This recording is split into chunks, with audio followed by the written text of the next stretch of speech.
Irmãos, eu estava pensando que se nós parássemos e ficássemos só sentados na igreja, sem ouvirmos mais nada, nós já teríamos cultuado o Senhor.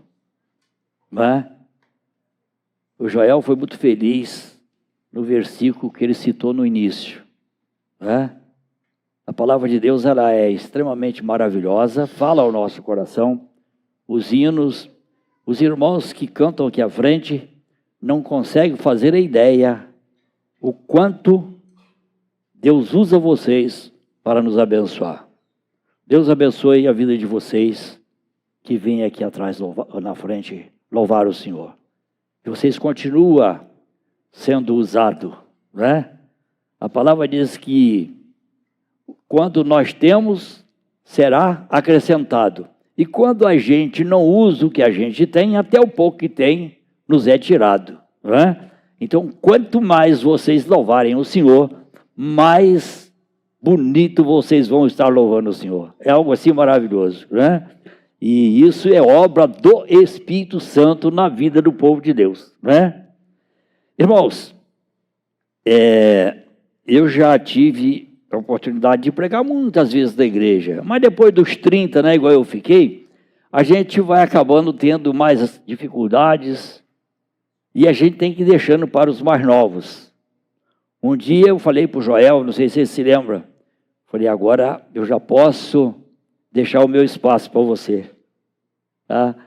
E assim, Deus é muito perfeito, a nossa vida é assim, né? Nós vamos assim, depois a gente começa e descendo, sem ter condição praticamente de fazer quase nada mais. Então Deus é realmente perfeito.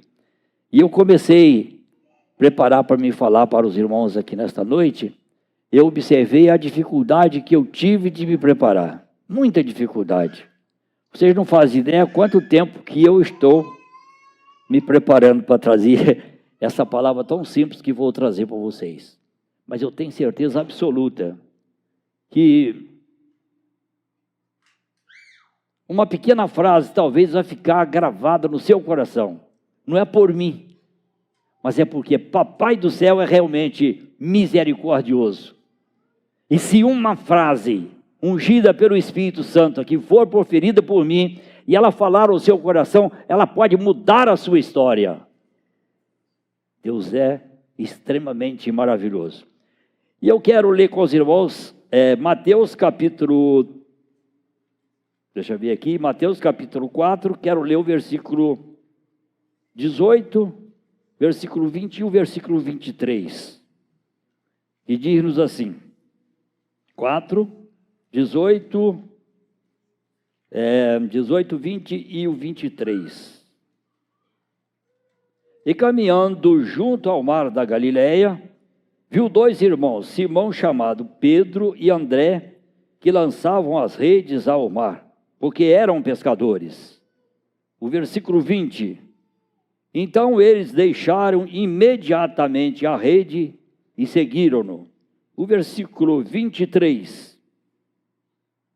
Percorria Jesus toda a Galileia, ensinando nas sinagogas, pregando o evangelho do reino, curando toda sorte de doenças e enfermidade entre o povo. Olha que coisa bacana.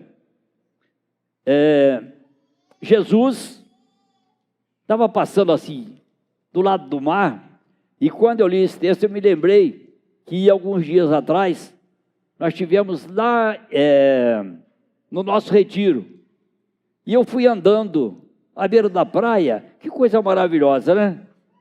Aí me lembrei que Jesus fez a mesma coisa, ele ficou andando à beira do mar, e ele viu dois indivíduos pescando.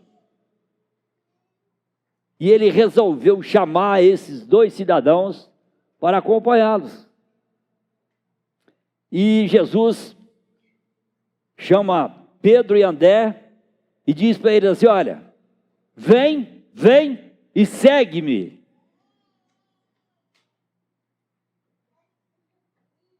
E eu fiquei pensando também que eu já ouvi esse chamado de Deus há muitos anos atrás. O Senhor falou comigo através de um pregador que era para mim deixar tudo e seguir o Senhor. Mas não dá de jeito nenhum para me comparar com Pedro e André. Porque eu deixei algumas coisas, deixei alguns hábitos, alguns costumes, e comecei a seguir o Senhor Jesus. Comecei a desfrutar desta comunhão gostosa com Deus que você tem com Ele. Porque você também deixou alguns costumes seus e começou a seguir o Senhor Jesus. Me lembrei de uma expressão interessante que tem na palavra. Diz que aquele que milita na obra do Senhor não deve se embaraçar com coisa nenhuma, com negócio algum. E Pedro e André fizeram uma coisa interessante. Eles devem ter pensado, talvez essas redes vão nos atrapalhar. E eles deixaram a rede e foram seguir o Senhor Jesus. Então, eu quero aqui já de início tirar uma lição para cada um de nós. Se nós temos alguma coisa na nossa vida que está servindo de empecilho para a gente servir ao Senhor, se existem alguns hábitos na nossa vida que nos impede de aproximar do Senhor, de estreitar a nossa relação com Deus, de viver uma vida mais íntima com o Senhor, nós precisamos de deixar esses embaraços, para que a gente possa passar, quem sabe, por algumas experiências que Pedro pôde passar. Pedro teve experiências profundas com o Senhor. Mas, meus irmãos, daqui a pouquinho eu volto lá, na situação de Pedro. Depois de tudo isso aí, Jesus falando sempre com os seus discípulos, com aqueles que o acompanhavam, sobre o que ele ia passar, sobre os acontecimentos futuros, e Jesus Cristo foi até a cruz. Foi ser crucificado. Foi crucificado no meu lugar. Foi crucificado no seu lugar. Foi crucificado para que você tivesse hoje a honra, o privilégio, a oportunidade de estar sentado aqui neste banco, cultuando o Pai Celestial. Mas diz-nos a palavra que ele foi levado ao túmulo, mas ele não permaneceu no túmulo. Algumas das nossas irmãs do passado foram de madrugada bem cedo, aonde Jesus havia sido colocado, e elas chegaram lá e encontrou o túmulo vazio. Se põe dois indivíduos, dois anjos, vestidos de branco diante delas, e disseram para ela: vocês estão procurando o vivente entre os mortos. Por esse motivo, vocês não vão encontrá-lo aqui, porque ele ressuscitou. E ele ressuscitou por mim e por você. Ele ressuscitou para que nós fôssemos cidadãos dos céus. Ele ressuscitou para que você fosse cidadão dos céus. Ele ressuscitou para que você fosse um homem santo. Ele ressuscitou para que você fosse uma mulher santa e que vivesse uma vida de estreita relação com Deus, ao ponto de ser visto na sociedade, de ser vista na sociedade como uma pessoa diferente, uma pessoa que tem um palavreado diferente, uma pessoa que tem sempre uma boa informação para passar.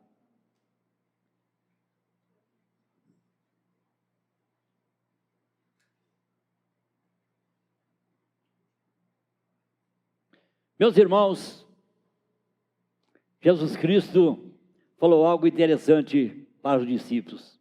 Importa que se cumprisse toda a Escritura na vida dele. E a Escritura cumpriu na vida dele para o nosso bem. Tudo que estava descrito na santa e gloriosa palavra foi se cumprindo. E algo fantástico aconteceu, porque Jesus havia dito para eles que eles deveriam ficar em Jerusalém, até que do alto eles fossem revestidos do poder do Espírito Santo. Interessante é que eles aceitaram essa ideia, eles cumpriram essa ideia, eles admitiram aquilo que o Senhor havia dito para eles, e eles aguardaram na expectativa de que algo novo ia acontecer na vida deles. E o Espírito Santo visitou os nossos irmãos do passado. E eles foram cheios de uma nova experiência, de uma nova intimidade com o Senhor.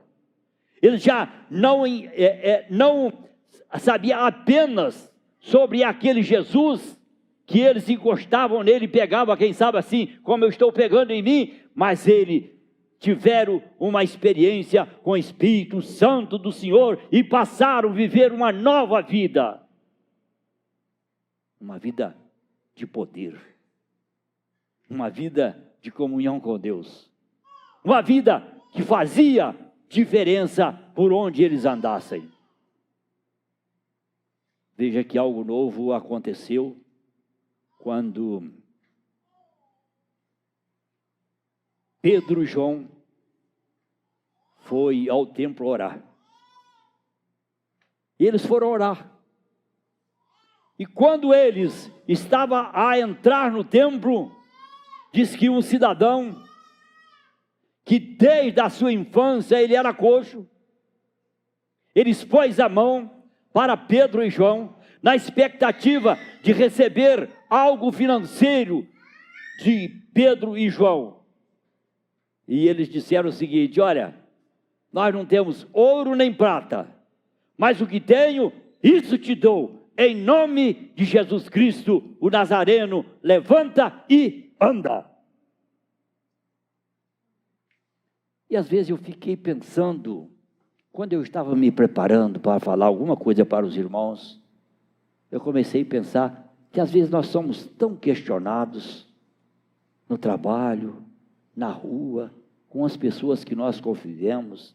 As pessoas às vezes trazem alguma informação para nós, traz até algum particulares delas para nós, na expectativa de receber alguma coisa. Vocês já perceberam que tem gente que vem trazer algum particular deles para nós? Por que eles vêm trazer um particular dele para nós? Coisas que eles têm guardado lá dentro. Às vezes e às vezes eles assim, eu não sei por que eu estou falando isso para o senhor, não sei por que eu estou falando isso para a senhora. Sabe por quê? É porque o Espírito Santo está te dando chance de você dizer, igual o Pedro: olha, eu não tenho ouro, não tenho prata, mas o que eu tenho eu te dou. Em nome de Jesus Cristo você levanta e anda. Eu não sei em qual área que esta pessoa está precisando de andar quando ela vem dialogar com você sobre os problemas delas. Vocês já perceberam que tem pessoas que a gente diz assim: olha, como é bom conversar com o seu fulano, como é bom a gente conversar com a dona fulana, elas têm umas palavras tão boas. E minha irmã, meu irmão, conforme você vai estreitando a sua comunhão com Deus, vai permitindo esse Espírito Santo ir agindo na sua vida, e através da sua vida, você começa a falar algo à mente, ao coração das pessoas, que realmente as pessoas se sentem envolvidas pela presença do Espírito Santo, através da sua vida. E é isso que nós precisamos, é ter intimidade com Deus, ao ponto de nós expressarmos algo para as pessoas, que mude a vida das pessoas. Do momento em que aquele homem expôs a mão para Pedro, esperando receber alguma esmola, a vida dele foi mudada, e diz a palavra do Senhor, que ele entrou no templo, junto com os nossos irmãos discípulos, andando, pulando e adorando a Deus. E o milagre de Deus na sua vida vai contribuir para que alguém adore ao Senhor, glorifique ao Senhor, exalte ao Senhor por aquele que Ele está vendo na sua vida. Não fui chamado para ser cristão, para viver uma vida alheia à vontade de Deus. Você não foi chamada, minha irmã, para ser cristão, para viver uma vida cristã mais ou menos. Meu irmão, você foi chamado para ser uma bênção nas mãos do Senhor, para você ser útil à obra do Senhor. Deus te ordenou para que você fosse testemunha viva e real desse Jesus que deve ser para sempre a razão do seu viver, a razão do nosso viver.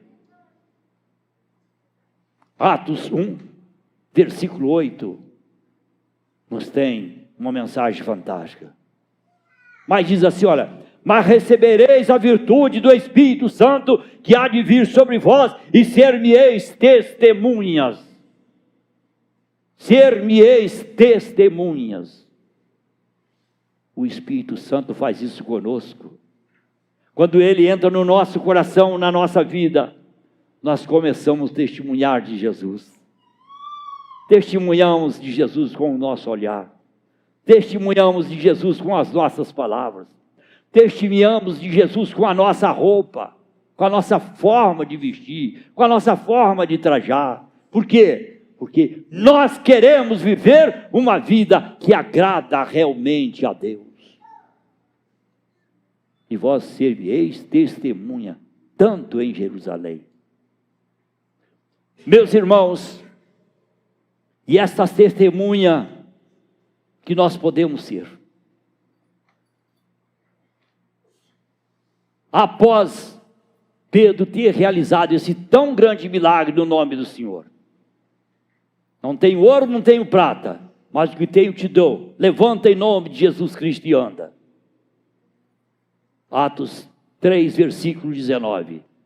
Diz assim: arrependei-vos, pois, e convertei-vos, para que sejam apagados os vossos pecados, e venha assim o tempo do refrigério pela presença do Senhor. Isso já aconteceu comigo, já aconteceu com você. Os seus pecados foram apagados, e você passou a desfrutar do refrigério pela presença do Senhor na sua vida. Não incomoda o seu coração você viver perto, do lado de tantas pessoas que ainda não têm o mesmo refrigério que você tem, não desfruta da mesma paz que você desfruta? Vale a pena você se colocar diante de Deus, clamando ao Senhor: Espírito Santo, mora, habita no meu coração, para que eu possa testemunhar do Senhor Deus como um verdadeiro servo do Senhor. Arrependei-vos, pois, e convertei-vos, para que sejam apagados os vossos pecados, e venha assim o tempo do refrigério pela presença do Senhor. A presença de Deus na nossa vida traz refrigério à nossa alma. A presença de Deus na nossa vida traz paz ao nosso coração. O refrigério de Deus na nossa vida, a presença de Deus, traz solução para os nossos problemas. Os nossos problemas começam a ficar pequenos diante do Senhor. Por quê? Porque Ele supre todas as nossas necessidades. Ele não nos desampara. Ele sempre está conosco. Ele diz: eis que estarei convosco todos os dias, até a consumação dos séculos. Então, essa companhia gostosa do Senhor nos faz bem, nos dá tranquilidade, nos dá refrigério, nos dá paz, nos dá segurança, e faz a gente estar andando nesse mundão aí, como se nós estivéssemos flutuando. Porque Deus está segurando a nossa mão. Segurando a nossa mão. E não importa as dificuldades que tenhamos. Importa é que a minha mão, importa é que a sua mão esteja segura pelo Senhor. Você vai, sem dúvida nenhuma, superar todas as dificuldades, Porque o Espírito Santo que habita em você vai estar te dando condição de você viver o Evangelho de uma forma que honre e glorifique a Deus. Que o Espírito Santo faça parte ativa da sua vida. Que Deus, através do Espírito Santo, lhe dê condição de você se manter aonde você estiver, não apenas como um cidadão comum, não apenas como uma cidadã comum, mas como um homem de Deus, como uma mulher de Deus. Me lembro que alguns anos atrás, eu participava muito de leilão. E num leilão eu tinha acertado com a pessoa que administrava o leilão um valor de comissão. E depois ele quis mudar a conversa comigo. Eu disse para ele assim: olha, não sou um homem comum. Não sou um homem comum. Você tratou isso e isso comigo. E falei alguma coisa de Deus para ele. Sabe o que aconteceu no próximo leilão? Cada mesa daquela tinha um versículo bíblico colado com durex em cima da mesa. Então a gente precisa de ter autoridade nas nossas palavras. E a autoridade nas nossas palavras vem pelo Espírito Santo em nós. Não vem apenas pelo nosso querer, pela nossa própria vontade. É o Espírito Santo nos usando para o nosso bem, mas de uma forma especial para a glória dele. Que Deus abençoe a sua vida durante esta semana que estamos iniciando, para que você seja um homem santo, para que você seja uma mulher santa, para que você, adolescente, para que você, jovem, seja alguém que estreite cada vez mais a sua relação com Deus, para que as pessoas possam dizer: esse aí é um jovem santo, essa é uma jovem santa, essa é uma mulher santa. As palavras dela são diferentes, as palavras dele são diferentes. O Espírito Santo faz isso. Busque no Espírito Santo algo que satisfaça você espiritualmente, para que você seja alguém que esteja sempre abalizado nesta palavra, para dizer às pessoas o quanto é bom ter Jesus no coração. Amém?